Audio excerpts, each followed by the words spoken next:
Good morning. It is so good to be back at Single Ladies Seminar.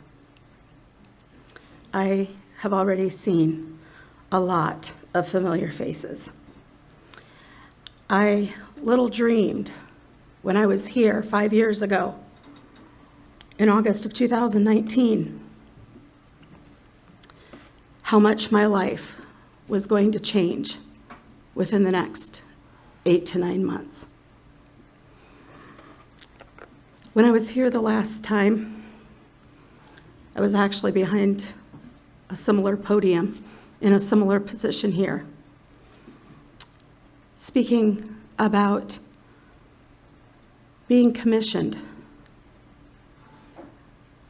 And that has to do with our involvement in church. And I had shared a little bit about some of the changes that I knew were probably coming in some of my relationships. But I did not realize that in just 6 months, the world was going to be under a pandemic. And because I was traveling full-time when that happened, my life drastically changed because the traveling stopped. And that's when I became an activity aide at the home that I work at now.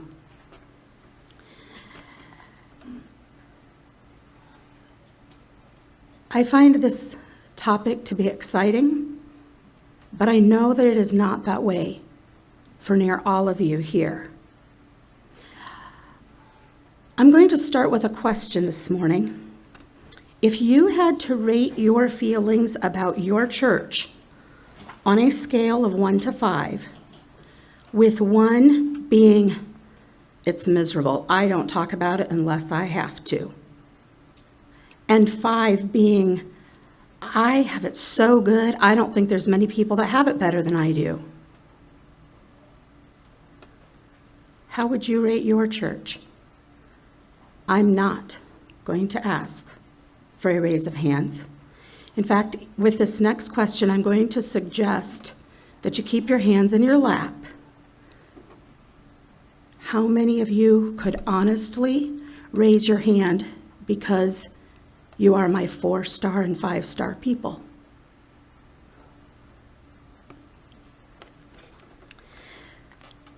Although I have active or distinct memories from 13 churches, that's not quite as, I don't know quite what the word is to use there. It's not quite as wandering as it sounds, because I actually have a very good memory. And so my earliest church memories are from when I was about 4 or 5, and I started going to Sunday school. But when I was 6 and a half, my family moved 500 miles. And so I moved back and forth, and then I was a school teacher, and I taught in a number of communities. And so I have been in a lot of churches. In spite of that, I am still not an authority on how to relate to church. And as cliche as it might sound, studying for this topic has actually challenged me to do better. One of the significant reasons that I agreed to do this topic was because I am fully aware that I have been abundantly blessed with mostly good experiences in church life over the past 40 years. Actually, the 45 years, because I told you that my earliest memory is when I was about 4. I turned 50 last year.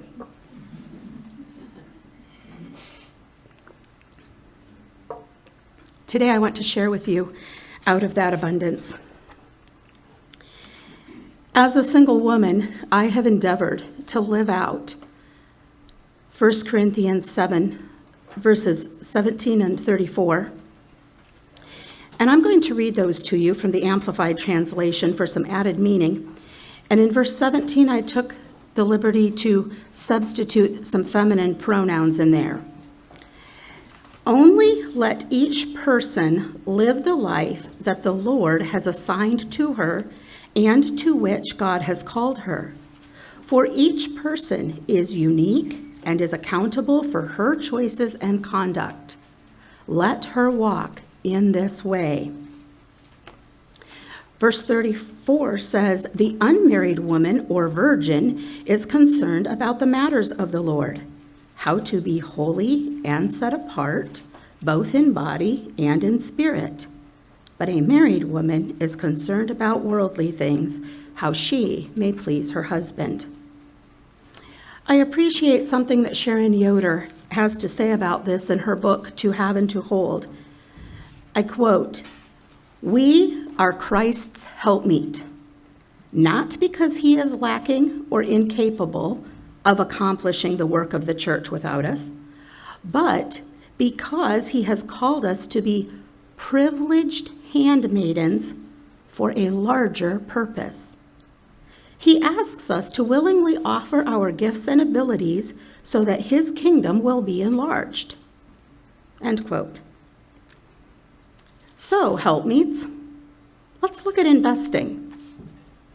When I looked at the title, I had to wonder, why did they choose the word investing instead of the more common word involved?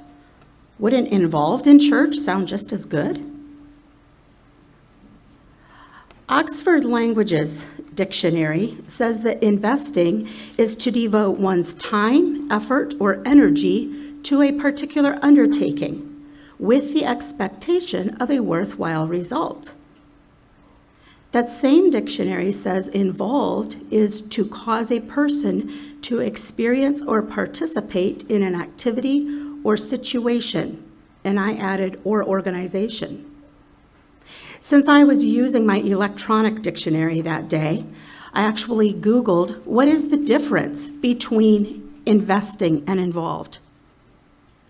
And the electronic dictionary said the expectation, how much you care about the outcome. I care about the outcome of my participation in church. I would much rather be known as a sister that is investing in church instead of just involved in church. Let's look at navigating through some challenges and opportunities gracefully and practically. I asked some different people for some input as I was studying for this, and when I asked one of my single friends their thoughts, the immediate response, with no hesitation for time for thought, was, why do we have church? What is the purpose of church? I thought that was a very interesting response. And as I pondered that, I realized how much the next thought was true. The next thought was, if we focus on that purpose, it takes care of so many of the little things that so often trip us up. So when I think of the purpose of church, I think of Hebrews chapter 10, verses 23 through 25. And I'm just going to pick out some phrases there. It says, "Let us hold fast the profession of our faith, to provoke unto love and to good works, exhorting one another." That word provoke means to incite to good, to stir up, to move to action, to encourage. Exhorting means to console, to encourage, to strengthen. I believe we do this when we ask each other hard questions, when we challenge our friends in ways that will help them grow, when we share the things that we see God doing in their life and in our own lives. When I think about sharing, I think about Rahab. Rahab? She's from the Old Testament. She's not from church. True. But Rahab gave such a unique testimony. I'm going to actually read Joshua 2, verses 9 through 11 that are there in your handout.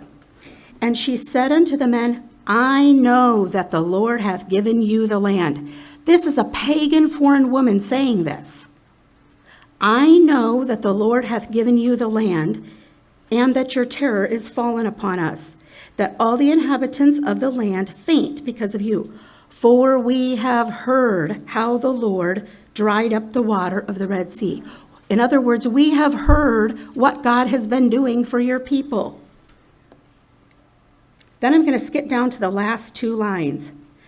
And as soon as we heard these things, our hearts did melt. Neither did there remain any more courage in any man because of you. For the Lord your God, he is God in heaven above and in earth beneath. I believe part of the purpose of church is to call to people's recognition the things God is doing among his people. I also think of some verses from Ephesians 4 that are frequently used when we hear messages about the church. And here again, for sake of time, I'm going to skip. I was planning to read these, and I discovered that I didn't have quite enough time. No, let me say that differently. I had not taken out enough material to allow time to read all the scripture verses I was planning to. I'm going to go to the second line. For the perfecting of the saints, for the work of the ministry, for the edifying of the body of Christ. I gave you that whole context because I don't like taking out just phrases out of the middle of a sentence. So feel free to study that some more at your leisure later. That word perfecting has to do with helping the maturing of, to complete the furnishing of, to equip people, for the edifying, for the building up, the promoting of another's growth. Do you hear the relationships that are involved in these things? We can't just do this for ourselves. It's meaningless if there's not at least one other person involved. Valerie has made reference, I think even Ben made reference to community last night. To me, the purpose of church is not only a location that I go to worship God, but it is also a community for fellowship and for discussions that help to build relationships both with God and with people. Why are you part of church? I challenge you to think about that and answer that for yourself. These reflections about the purpose of church came several months after I had started going through the epistles and looking at what I call the mandates. Now, for those of you that aren't real familiar with that term epistles, the books from Romans to the book of Jude in the New Testament are the epistles. They're letters that were written to the Christians. And when you start reading through those, the first half roughly the first half, maybe 2/3 of most of those books is doctrinal teaching. But then the writers transition into the practical, nitty-gritty ways of living that out, those mandates. And I included that word gracefully because I've been learning a lot about grace. I have been so blessed by that book that's listed in your suggested reads, New Morning Mercies. It's a devotional book by Paul David Tripp, and I have just been so very blessed about how he talks about grace, both our gift from God and grace in our relationships horizontally with people, not only in the brotherhood, but with the world around us. Gracefully suggests that we are doing these things in an attractively elegant way. Who of us doesn't want to be attractive? Some of us don't really care too much about being elegant, but most of us appreciate elegant things. So this list, I'm not going to read through that whole list there. I just included it there to give you an idea of what I'm speaking about when I talk about mandates. Those are directives for how we live godly lives. Given to hospitality, preferring other people, the list goes on and on. You could add probably 3 or 4 more. I challenge you to go home and start studying into that. What are some of the directives you find in those epistles for how God wants us to live out our lives? But sometimes, because the Bible is,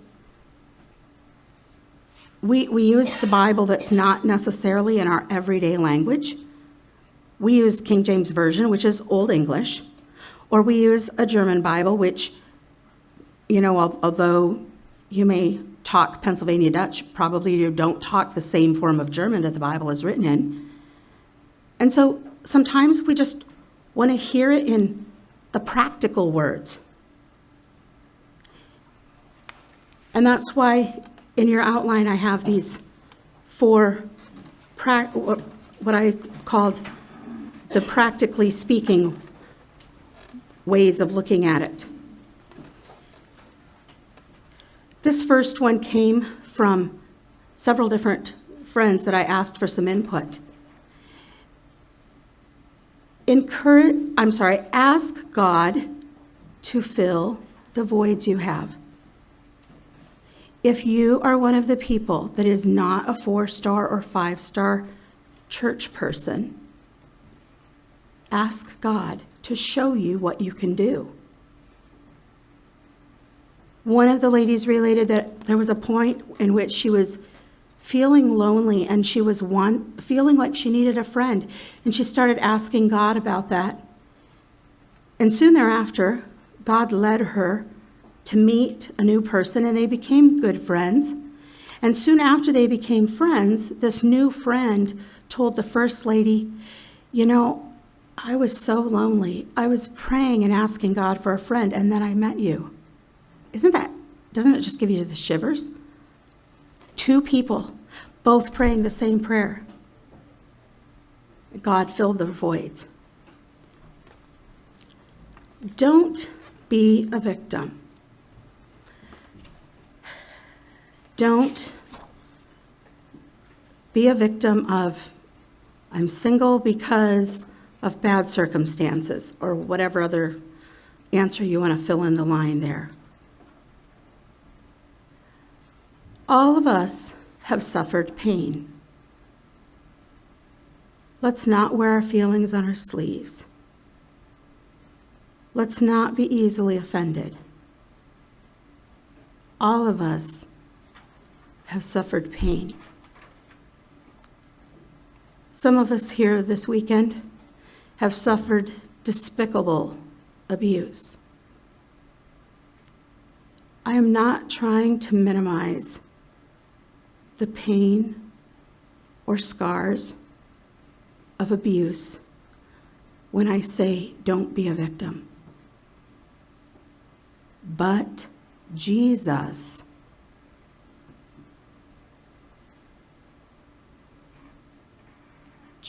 not only taught forgiveness, Jesus lived forgiveness.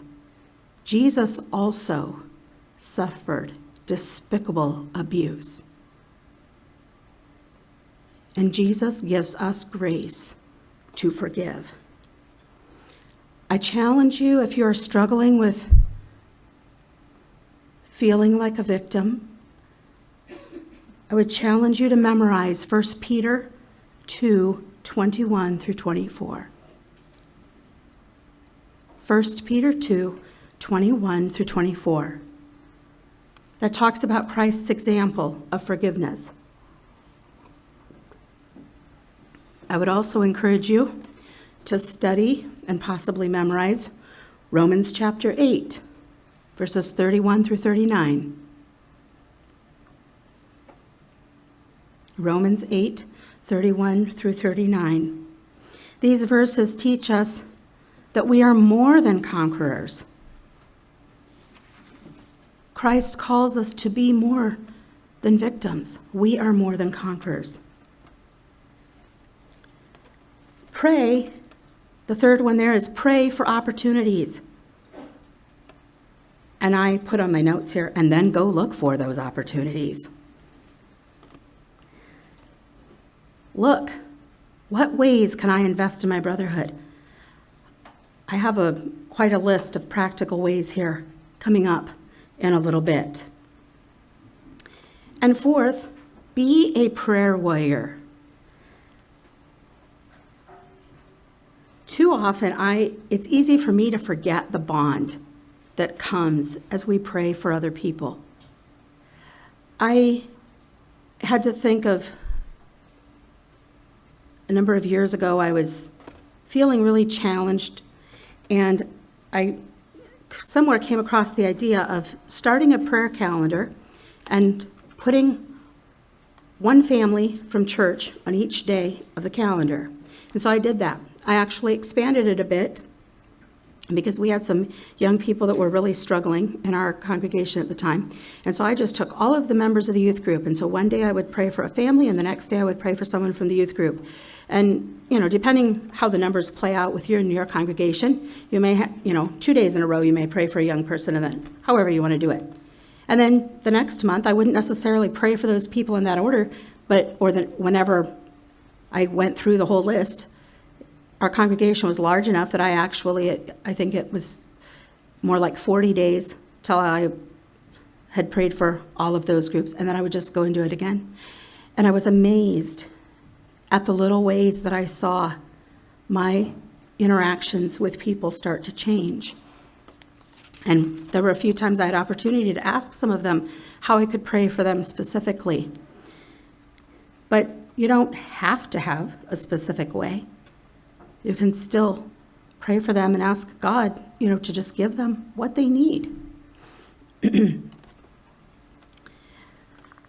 Some of my greatest challenges in church life are at the same point that resonates with many of you. Being solo in those couple and family situations. It blessed my heart last night when Valerie asked how many of us like to go to weddings alone. And by the way, I apologize ahead of time to any of you other speakers that you kind of feel like I stepped on something you were going to say. Don't hesitate to say it anyway, because it might be that one of the rest of us needed to hear it from you. I have learned that being solo in family and couple situations doesn't have to be hard. But it takes some proactive measures.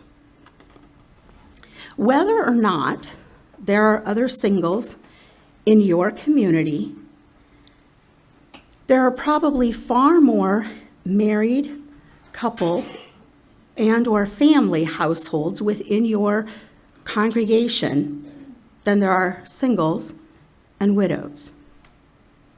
Not always, but probably for most of you, it's that way. I would put number 1 there under solo and family and couple situations. Start in their homes. As Valerie said, find your tribe. And the first point I would have under that, letter A, is enter a married woman's world. One fall when I was teaching, I was struggling with my evenings just only being spent doing schoolwork, or I kind of felt like an extra. And I was discussing it with my mom, and she said, well, Ilana, you love to cook. Like, aren't there some young mothers that you could offer to come over after school and cook supper for their family? So I thought about it a little bit, and I ventured out, and I asked one of the ladies that had 3 or 4 small children, and she was a little taken aback, but she agreed that, yeah, I could. And at first, I kind of wondered if she and I had enough in common that we could really, be friends. I wondered if I was just going to be an extra in the way. But as I was in her home a few times and we started to visit, I discovered that although she was married, She had a different lifestyle, a different set of challenges. Because we were both women, we had a lot of things in common. We enjoyed a lot of the same things. We even struggled with some of the same things. Letter B, under entering a married woman's world, I would suggest is get to know her husband. Now, that may seem like a strange one, but he's an important part of her life. So don't be scared of him. You will gain a friend as you get to know your friend's husband. A number of years ago, when I was discussing the good, bad, and the ugly with some single women, one of the women pointed out to me that when a man knows his wife's single friends, he is often more open to and accepting of the time the women spend together, and he does not feel as shortchanged. And I have found that to be so true. In fact, there's times that I have prefaced or I have made the comment on the hindsight to a friend, but I don't want to take you away from anything that your husband might need. And I've gotten the input, no, my husband is glad that we can be involved in your life.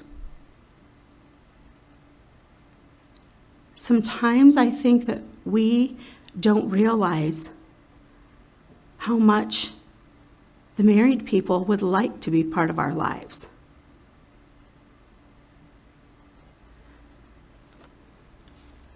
You may find that you enjoy conversations that you have with that couple together almost as much as the ones that you have, you and your friend, privately.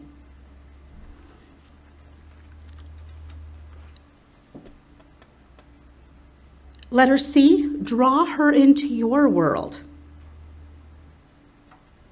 And by that I mean be open and vulnerable. Not only should we look for things that we have in common, but also be willing to show her how your life is different. Ask her if you can share challenges with her that you're facing. Ask her to pray for you. Be willing to be open. And letter D would be join the family. One of my friends was recently recounting some of her childhood memories, and she told me, I remember Saturdays when single ladies would come to her home. And she said, looking back, I think my mom was kind of a mentor to them, but she said, all we children knew was that we had all these extra single aunties, and we loved it.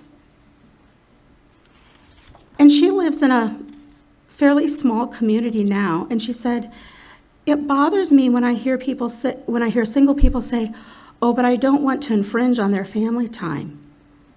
She said, most of us married people want our children to interact with singles. So be brave, try it. In a little bit, we're going to look at a woman that took a risk, so take a risk. Now, beware. As you try to enter a married woman's world, it may not click the first time. You may need to try a second or a third time.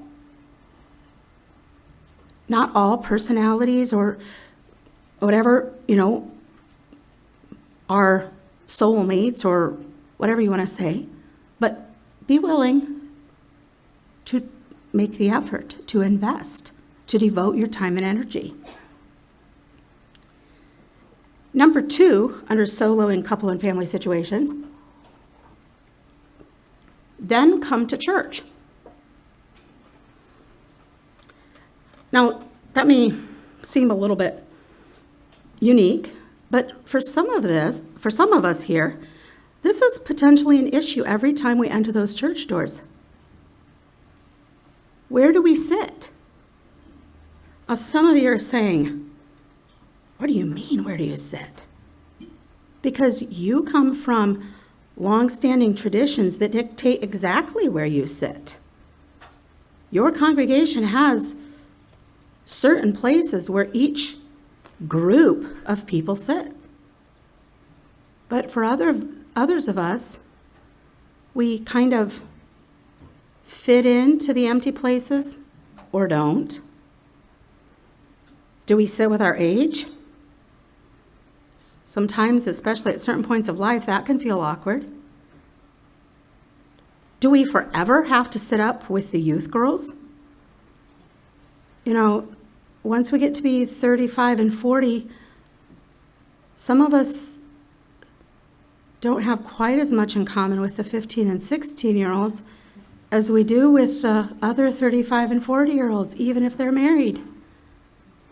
And I think probably most of us have experienced that the people that you sit closest to are the people you're most likely to visit with when services are ended. So where will we sit? Maybe we should vary it. Sometimes we can sit up with the widows or the elderly ladies. They love to visit.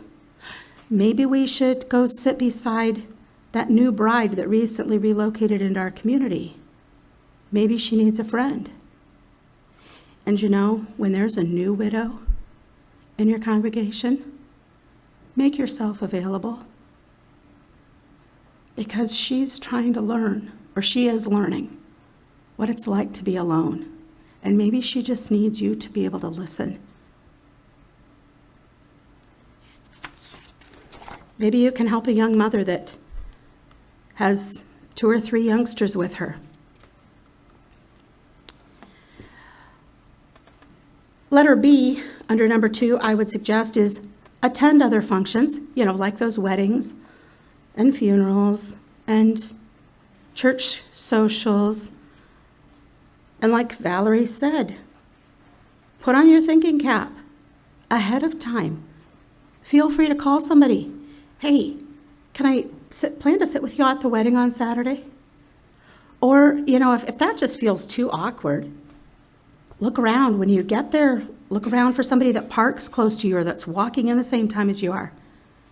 Even if it's not someone you know real well, would it be okay if I sit with you? I have found that often, in my case, I would say usually, I get an almost immediate positive response to that. And sometimes some of those married women have even dared to tell me, yeah, it's probably not much fun to come to these things alone, is it? I know I wouldn't want to. Ladies, in case you thought you were unnoticed, you're not. That clock is moving faster than I wish it were, but let's keep going. I want to look at some examples. First, I have some Bible examples, and I specifically asked Lori to include these passages in your outline here, but I'm not going to take time to read all those verses. My first example is Rahab, and I already talked about her a little bit from Joshua chapter 2, verses 1 through 21. She not only testified of God's goodness, but she asked the spies to save her. She wanted to, when they came back to overtake her city, she wanted to join their company. And they said, the only way we can do that is if your whole family comes into your house. Your parents, your brothers, your sisters, your nieces and nephews, they all have to be in your house. Anybody that goes out of the house won't be saved. They have to be in your house. Recently, I had 4 of my nieces and nephews with me for 4.5 days. And I loved it. But I was ready to have my house back. Imagine having your whole family in your house. The Bible doesn't tell us how long that was. Sometimes hospitality may feel like we're stretching ourselves and expending a lot, but be willing. My number 2 example there is the afflicted woman. And I am going to read this one. I know probably most of us are familiar with this story, but I'm going to read Mark chapter 5, verses 25 through 34. And I'm going to suggest that you have your pen ready to underline a few phrases that I'm going to try to put a little extra emphasis on. And a certain woman, which had an issue of blood 12 years, and had suffered many things of many physicians, and had spent all that she had, and was nothing bettered, but rather grew worse, when she had heard of Jesus, came in the press behind and touched his garment. For she said, "If I may touch but his clothes." That's the first phrase I would underline. If I may touch but his clothes. Remember I said take a risk? That she took a risk. "I shall be whole." And straightway the fountain of her blood was dried up, and she felt in her body that she was healed of that plague. And Jesus, immediately knowing in himself that virtue had gone out of him, turned him about in the press and said, "Who touched my clothes?" And his disciples said to him, "Thou seest the multitude thronging thee, and sayest thou, who touched me?" And he looked round about to see her that had done this thing. But the woman fearing and trembling. That's the next phrase I would underline. But the woman fearing and trembling, knowing what was done in her, came and fell down before him and told him all the truth. Opening yourself is a risk. And told him all the truth. And he said unto her, "Daughter, thy faith hath made thee whole. Go in peace and be whole of thy plague." Of course, we can't talk about Bible examples without at least mentioning Mary and Martha of Bethany. Mary demonstrates to us that vibrant relationship with Jesus, and Martha is another single woman who offered hospitality. And then we have the anointer, that woman who brought that alabaster box of spikenard ointment that was worth a whole year's wages, and she dumped it on Jesus. There's 3 phrases about halfway down in that passage from Mark 14, verses 3 through 9, that I would suggest that you underline. Jesus gave 3 commendations to this woman. "She hath wrought a good work on me," is the first one. The second one is, "She hath done what she could." And the third one is in the last line. "This also that she hath done shall be spoken of." And furthermore, Jesus told them how widely that was going to be done. Right before that, he said, "Wheresoever this gospel shall be preached throughout the whole world." To this day, we know about that woman that dared to offer and invest. Tabitha Dorcas. I just love that the Bible includes that unique detail of giving us both her Greek name and her Hebrew name. This was a time when women were considered less than valuable, often considered not worth about as much as a piece of property. And we have both her Hebrew name and her Greek name in Acts chapter 9, verses 36 and 37. And it tells us there that she was full of good works and alms deeds. And after she died, the widows that she had helped showed Peter the coats and garments that she had made for them. Sewing is a ministry. It's a way of investing in our churches.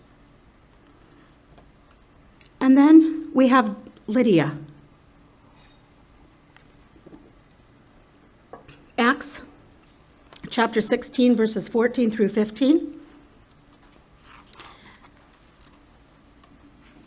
"Which worshipped God, whose heart the Lord opened." Pardon me. "She attended unto the things." And then in the last 2 lines, come and abide, she constrained us. This woman was dedicated. She was putting a lot of time into the church. She was paying attention. She was letting God work in her life. And then she was practicing hospitality, and it wasn't just an off the cuff. And she constrained us. She was intentional about that hospitality. This last woman, Damaris, she's next to the last. The last two women here, Damaris and Phoebe, are some that you may not hardly have ever heard of before. Damaris, we have basically two short phrases in Acts 17:34. That first phrase applies to her. Even though it says men, it's actually speaking of all the people in that verse. It says, howbeit certain men clave unto him and believed, among the which was Dionysius the Areopagite, and a woman named Damaris, and others with him. That clave has the idea of glued together, keeping company with. And what greater commendation to be said of us than that we believed and that our belief is evident. And then we have Phoebe in Romans 16, verse 1 and 2. By tradition, Phoebe is the woman who carried the book of Romans back to the church at Rome. And in those two verses there's three words that begin with the letter S that Paul used to commend Phoebe. He called her sister as a fellow partaker of salvation. He called her a servant as a result of her acts of charity and hospitality. And he called her a succorer because she had relieved those in want and distress.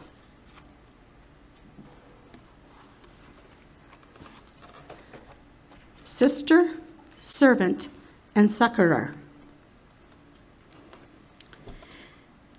These ladies, these history guides that I have as letter B, that are listed here at the bottom of the page, Fanny Crosby, Mary Slessor, Amy Carmichael, Dr. Ida Scudder, Corrie ten Boom, as well as the others in the box. You can find a full-length book of their life stories and how they invested in the kingdom, how they invested in the church. You can find a full-length book of their life story from YWAM Publishers. That's YWAM. It stands for Youth with a Mission. It is not an Anabaptist publisher, so beware. You may find some things that, if you were reading a book from one of our plain publishers, wouldn't be included. But the life stories of those women are so challenging for investing in our churches. I'm curious. Also, Rachel Saint at the letters under the contemporary role models. Rachel Saint would be another one that you can find her life story. Rachel's brother Nate was one of the 5 men who was martyred by the Waorani people, or Auca people of Ecuador. And she lived among those people for over 2 decades and saw many of them become her brothers and sisters in Christ. How many of you are familiar with Sylvia Charnachu's story, God Knows My Size? All right, I figured that probably a lot of you were. In spite of the fact that she was part of a large family, when she was 13 years old and was wrestling with the question, is God real? She asked God to give her a pair of shoes and a sweater and a coat. And God's answer to her became the title for, or contributed to the title of the book, God Knows My Size. And if you've never had the opportunity to read that story, find somebody here that you saw raise their hand and ask them if they know where you can get a copy of that story. How many of you are familiar with Miss Nancy Koblenz? All right, a very nice number of you. I found out this morning I'd forgotten to call earlier and ask if that book was still available. Miss Nancy grew up in an Amish home, And when she was 35 years old, she was asked to go to Belize to work at a mission. And she found a work there among the street waifs where she could make a difference. Her investing in community eventually led her to have an influence on some heads of state, some government officials. It's an interesting story. And then you notice that among those contemporary role models I have, the sufferers that testify. Women like Annie Johnson Flint or Mary Miller that have suffered extreme physical trials and have allowed God to use that to birth poems and articles that are very encouraging and inspiring. Publishers and authors. I didn't see Crystal Shank here this weekend, but I grew up seeing Cousin Crystal's name in the Partners Sunday School papers when I was a girl. Rachel Lofgren is a single woman who has written a number of books. We could all name educators. I left space there. Last night we saw a number of teachers raise their hands. That's a way of investing in the church. Domestic servers. I have a friend that lives 3 states away from her family for the last 8 or 9 years, and she has lived in with several different elderly people to assist their family in providing in-home care for these individuals in their senior years when they can no longer live by themselves. And then we have the domestic servers like Ruth and Angela that are here taking care of the details for us, like making sure there's enough toilet paper in the bathrooms and all the other little things that we may not think about. We have mentors and counselors like Miss Valerie or Miss Elaine or Estalee Martin Anderson that gave of their lives. And I know that even though Estalee is now married, I know she is continuing to invest. She is still doing a pretty full counseling schedule even today. Now, let's quickly, I'm sorry that it's going to be quickly, but let's quickly look at some pitfalls and to avoid. A couple months ago, we had our annual spring meetings, and Eric Schrock was our minister, and Sunday morning he went to one of my favorite books in the Bible to talk about a message on unity and the brotherhood. I'm going to read Philippians chapter 2, verses 1 through 4. You don't have to turn to it, but I think you'll recognize these verses. Philippians 2, verses 1 through 4. If there be therefore any consolation in Christ, if any comfort of love, if any fellowship of the Spirit, if any bowels and mercies, fulfill ye my joy, that ye be like-minded, having the same love, being of one accord, of one mind. Fulfill ye my joy, that ye be like-minded. Just read that. Let nothing be done through strife or vainglory, but in lowliness of mind, let each esteem other better than themselves. Look not every man on his own things, but every man also on the things of others. Let this mind be in you, which was also in Christ Jesus. And in his message, he started talking about these 3 pitfalls that hinder our unity and the brotherhood. And when he got to the second one, I was like, wow, this is exactly what I've been thinking about as the things that are pitfalls for us single women to avoid. And so I contacted Eric and asked him if I could use some of his thoughts because I just appreciated the way he worded things. And so these descriptions here of insignificance and irrelevance and independence come from Eric. He said that insignificance is when we feel little or no importance. We feel we are without power or influence. Or we feel that we are not thought to be valuable. Feel little or no importance. We feel we are without power or influence, and we are not thought to be valuable. As I think about that, ladies, we can't keep people from stereotyping singles, but that doesn't mean we have to fit the stereotype. Just because there's people that stereotype us, we don't have to fit the stereotype. Believe you are important. Recognize, and by that I mean God calls you valuable. Believe that and prove that you believe it. Number 2 pitfall is irrelevant. When we feel irrelevant, we feel a lack of purpose or direction. We feel overlooked. It's a feeling of not being needed. We feel invisible to others.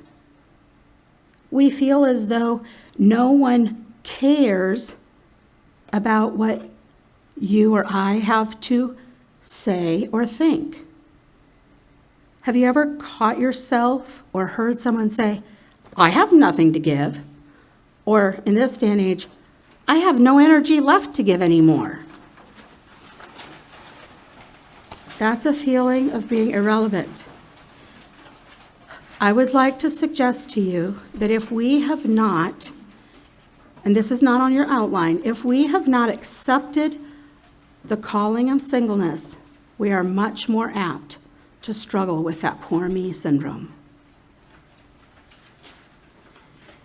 If you want to be needed, you will find something to do.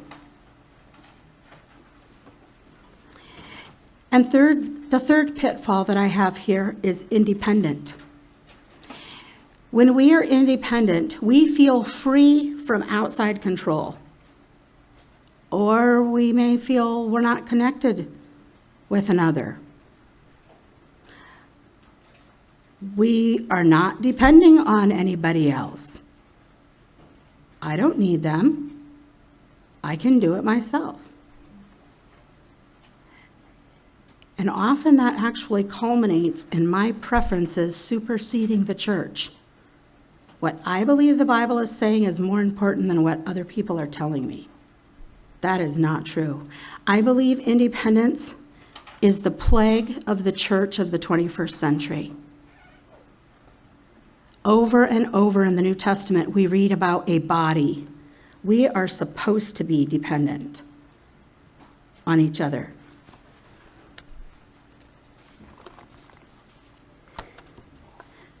Lastly, I'd like to look at 6 blessings to pursue, and I call these Christ's solutions for the insignificance and the irrelevance and the independence. Number 1, be inspirational. And I'll let you, for your own reference later, study Ephesians 5, verses 19 through 20.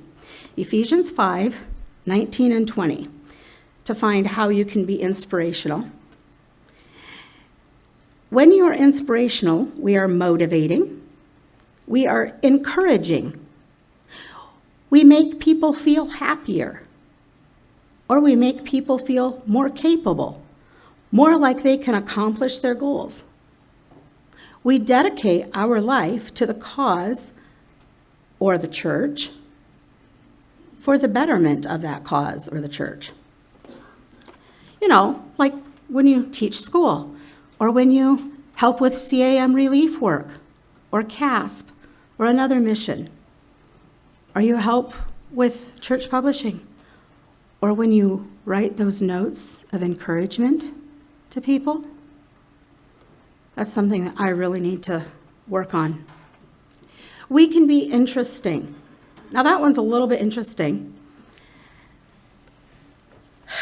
Yeah, that was an interesting word choice. Here we go. There's that third one. Wow.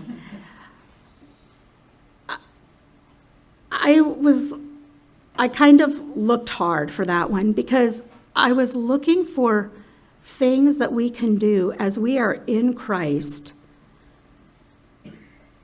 that are the opposites.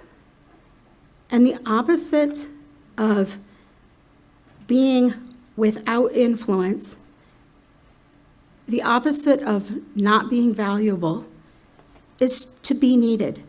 And one of the ways that people enjoy being with us is when we are interesting. When we can catch and hold their attention, we're different from the usual because we bring something unique to the conversation. We have something unique to say that deepens the conversation. And part of what I was thinking here is, you know, when I was a girl, there were certain single people that were just boring. And some of you have heard me say that it's now 23 years ago that I made a commitment. In fact, sometimes when our married ladies are talking about anniversaries, you know, I've already, said my anniversary is in September. Because September of 2000, I made a commitment that I was going to try to do singleness well as long as God gave me that gift. I did not want to be one of those sad, boring singles that wasn't happy and didn't have anything to live for. I have endeavored to live with joy. I have endeavored to choose joy. And I want to be interesting, and it blesses my heart when somebody asks, would you mind staying with our children? And then when I get there, or when would you mind watching our children? They bring them to my house, and they come. They are so excited about this evening. Ilana is so fun. It's not that I'm yes, I want to be an interesting person, but it's not like I feel like I do so many things to try to do that. But it still blesses my heart. One of the keys to being interesting is to feed your mind. You will be the same person 5 years from now as you are today, except for the people you meet and the books you read. That's a quote from Mark Hamby. I'll say it again. You will be the same person. Let me start again. In 5 years from now, you will be the same person you are today, except for the people you meet and the books you read. So be interesting. Christ's cure for irrelevance is to be involved. Rather than feeling we are not needed, look at 1 Corinthians chapter 12, verse 27, and Romans 12, verse 10.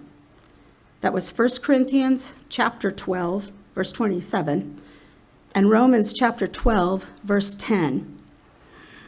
And you will find there the idea of being engaged in relationships, being a part, actively, that blank there is actively participating,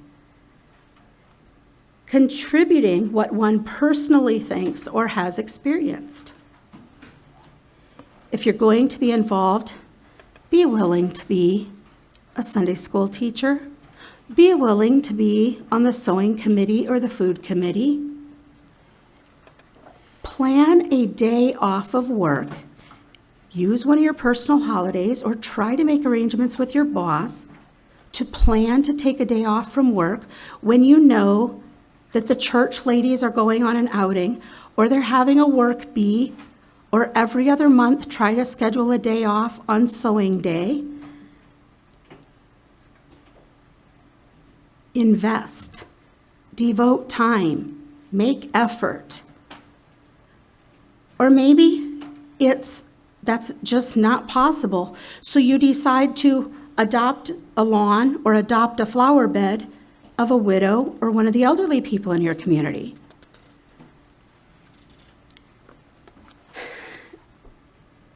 I was looking for another book on my shelf the other day, and I came across this book, Solo, Single Voices.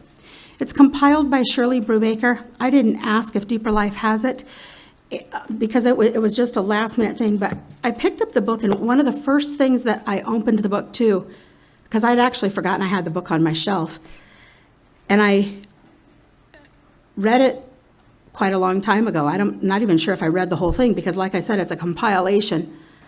But one of the first places I opened to, a paragraph jumped out at me, and it so perfectly fit this. It says, if the Lord leads you to a job that seems to be merely a money-making job, and I have felt that way rather often in the last 4 years, I'll confess.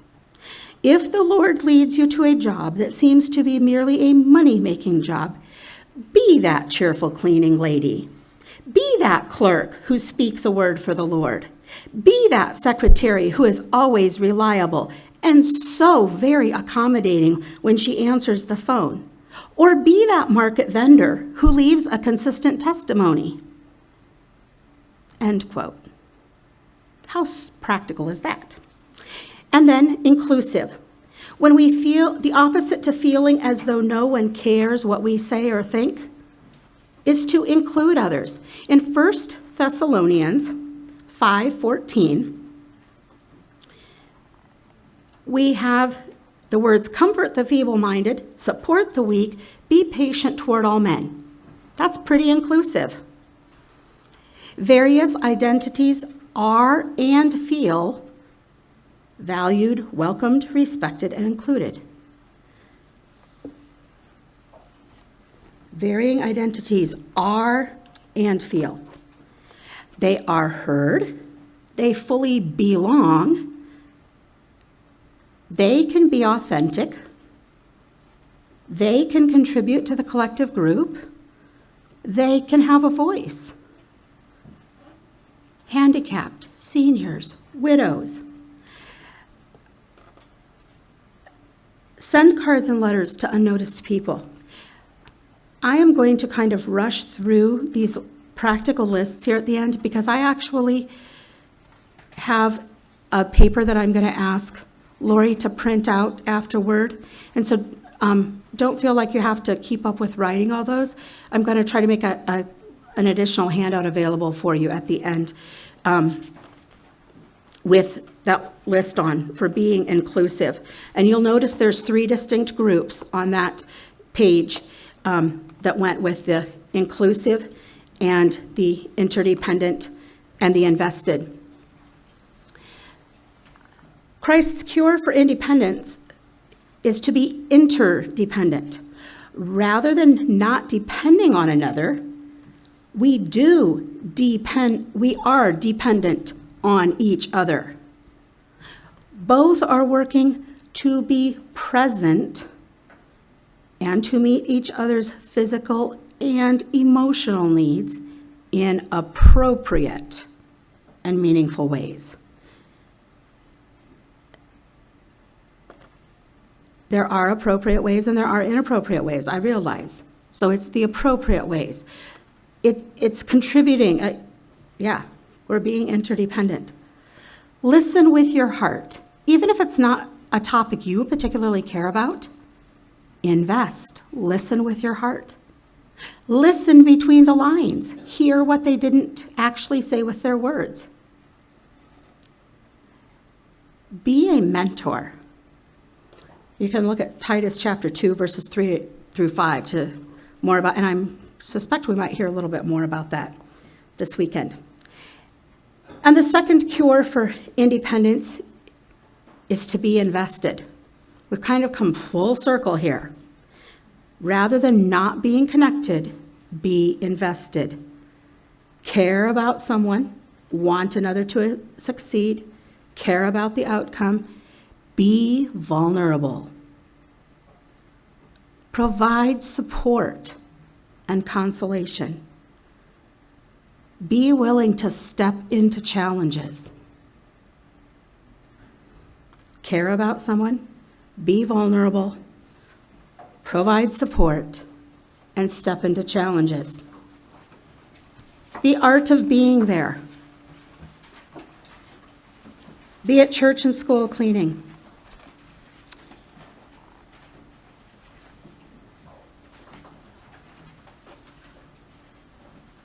There's just so many things that could go there. Just be invested. In conclusion, I believe the purpose of church is not only gathering collectively to worship God and to testify to fellow believers about God's workings among his people, but the purpose of church is also a community for building relationships with God's people by devoting my time and my energy and expecting worthwhile results. I'm sorry for keeping you late. Thank you so much for your gracious attention and participation. You did participate. Thank you very much. God bless you.